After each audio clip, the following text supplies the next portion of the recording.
传闻曾效发自广州说恒大赢权健胜之不武，对恒大的将士们不太公平。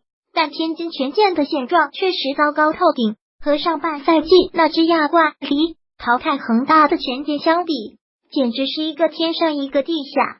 连保罗索萨都说，不知道以前还有没有球队像我们一样，只能让10个国内球员和1个亚洲外援上场。也许是因为对手实力有限，本场比赛广州恒大看上去踢得有所保留，要不是保利尼奥的激进抢点破门，第一个进球也许还要多等一段时间才能到来。重回恒大以后，他7场比赛刷出7个进球，真是对得起9号球衣。中超专题，卡纳瓦罗要的就是他的进球能力，中场球员频频进球，前锋却沦为配角，也许并不是一个很好的迹象。但卡纳瓦罗表示，这一切都在掌控之中。赛后发布会上，他就表示花高价重新把保利尼奥带回广州恒大，就是看中他的得分能力。不得不说，保利尼奥买得太值。当时选择保利尼奥，就考虑到他有这方面的优势。建立球队的时候，我就要算一下中场这些队员能给球队贡献多少个进球。恰巧这就是保利尼奥的区别。2015年也是因为他的很多进球对球队的帮助巨大，相比起之前，如今恒大队的发挥简直更适合保利尼奥的发挥。防守端这几场比赛他承担的责任并不重大，有很多精力投入到进攻之中。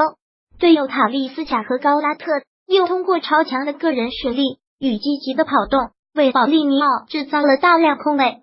他的后排插上得以成为进球的主要方法。9月定生死，幸好广州恒大没有进入足协杯的半决赛，他们得以在接下来的这个星期获得完整的休息与备战时间。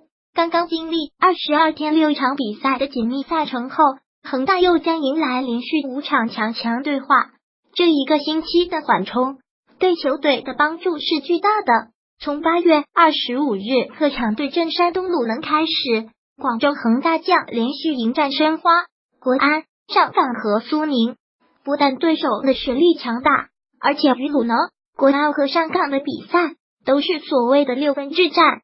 在恒大积分落后的情况下，这样的比赛是追分的最好机会。连卡纳瓦罗都在之前接受采访时表示，球队还拥有和直接竞争对手作赛的机会是幸运的。